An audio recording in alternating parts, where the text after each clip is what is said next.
खूप संघर्ष करून ही जोडपं पुढे आलो.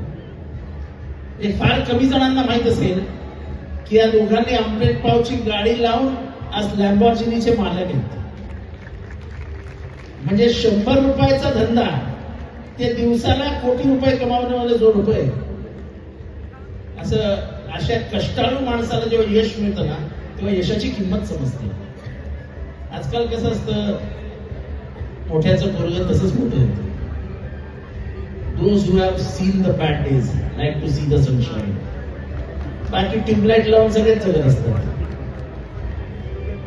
पण ज्यांच्या कर्तृत्वाने कष्टाने लखलखाट होतो त्या लखलखाटाला बघायला आम्हाला देखील आनंद होतो. आज ह्याला मंत्रिपद मिळालं.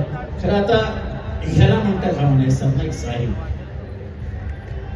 आज त्याला मंत्रिपद मिळणं हे आमच्या दृष्टीने, माझ्या वैयक्तिक दृष्टीने खूप आनंदायी बाब आहे. कष्टाचं चीज झालं.